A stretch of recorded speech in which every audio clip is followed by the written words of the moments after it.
उत्तराखंड में विधानसभा चुनाव वर्ष 2022 में होने हैं और अभी भी चुनाव होने को 1 साल का समय बचा है।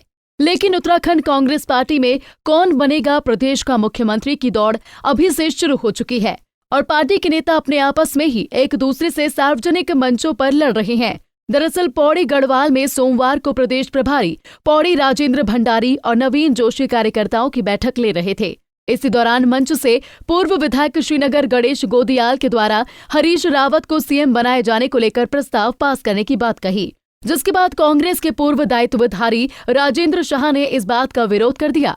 इस मामले को लेकर प्रदेश प्रभारियों के सामने ही मंच पर अच्छी खासी धक्का मुक्की और जिंदाबाद के नारे लगने लगे। इस पूरे मामले में पूर्व दर्जाधारी मंत्री राजेंद्र शाह ने पूर्व विधायक श्रीनगर गणेश गोदियाल पर आरोप और उन्होंने आला कमान से पूरी शिकायत की है। जिले में जो है संगठन की बैठक थी और जो प्रभारी बनाए गए हैं राजेंद्र भंडारी पूर्व मंत्री उपाध्यक्ष, नवीन जोशी महामंत्री जो प्रभारी है वहाँ के, और हम लोग वहाँ पर गए।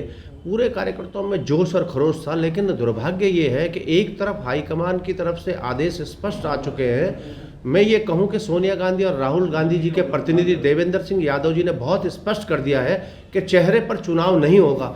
उसके बावजूद ही माननीय गणेश गोदियाल जी जो पूर्व विधायक हैं, उन्होंने मंच से ये कहा कि मेरा ये मानना है कि हरीश रावत जी को चेहरा बनाकर चुनाव लड़ाना चाहिए। वहाँ 500 से 600 लोगों की उपस्थिति में मात्र उनके 25 से 30 लोग जो समर्थक थे वो नारे लगाते रहे। बाकी तमाम लोग इस बात के लिए हैरान परेशान होते रहे कि कांग्रेस ये मंचों पर क्या कर रही है, और उसके बावजूद उन्होंने सारी बात अपनी कही। मैं चुपचाप मंच पर बैठा रहा, लेकिन लास्ट में अपनी बात को आगे बढ़ाते हुए जब उन्होंने ये कहा कि इस मंच से प्रस्ताव पारित किया जाए और यहाँ से ये मैसेज दिया जाए कि हम तमाम लोग ये चाहते हैं कि हरीश रावत को चेहरा बनाया जाए, मैंने बहुत स्पष्ट तौर से कहा कि मैंने कहा गोदियाल जी, जब मैं खड़ा उठा तो मैंने कहा भाई जब हाईकमान ने एक बात स्पष्ट कर दी है कि किसी को चेहरा नहीं बनाया जाएगा तो क्या आप हाईकमान के खिलाफ है? और मैंने कहा मेरा एक निवेदन है, ये देखिए कार्यकर्ता 10 से 15, 20, 25, 50 कार्यकर्ता आपके नारे लगा रहे हैं, लेकिन 450 से 500 लोग शांत बैठे हुए वो बात को सुनना चाहते हैं, वो संगठन की बात को करना चाहते हैं। इस मामले में जब पूर्व विधायक गणेश गोदियाल से पूछा गया तो उन्होंने इस बात से साफ इनकार कर दिया कि पार्टी में कहीं आपसी मतभेद है।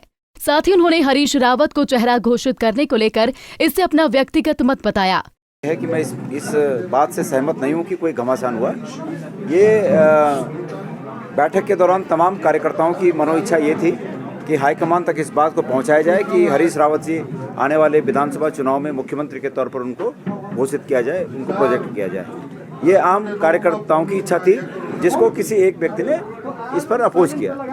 कोई घमासान नहीं था, 1 वर्सेस ऑल था, बाकी कोई घमासान नहीं था। और कांग्रेस के कार्यकर्ताओं की मेहनत के दम पर निश्चित रूप में 2022 में यहाँ पर कांग्रेस की सरकार आएगी। वहीं इस पूरे मामले में प्रदेश क्रियान्वयन समिति के अध्यक्ष मनीष खंडूरी का कहना है कि कांग्रेस पार्टी के अंदर ये खूबी है, परिवार में हर कोई अपनी बात रख सकता है, सभी को अपनी बात कहने का हक है।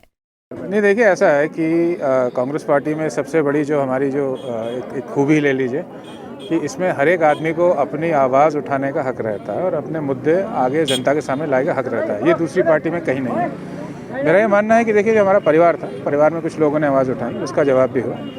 तो जो हमारा जो मुख्य कार्य था, जो संगठन का कार्य था, वो तो बहुत अच्छा हुआ और आपने देखा भी है कितने लोग आए थे और पूरे बाजार में भ्रमण हुआ था। जो मेन मुद्दा था वो तो हमने पूरा कर दिया। अब ऐसे छोटे मोटे वाद विवाद होते हैं तो हर पार्टी में होते हैं, तो इसमें कुछ ज़्यादा नहीं लेता मैं इसमें। देखिए ऐसा है कि जैसे मैंने कहा है कि कभी कभी ऐसा होता है कि परिवार के सदस्यों में कुछ वाद विवाद हो जाता है, तो मैं नहीं मानता इसको कि ये ऐसा अनुशासनहीनता का उदाहरण है। मैं ये मानता हूँ कि कुछ लोगों ने कहा, कुछ लोगों ने उसका विरोध किया। ये डेमोक्रेसी में, जनतंत्र में ये सब तो होता है। कुल मिलाकर अब चुनाव को मात्र 1 वर्ष बचा है।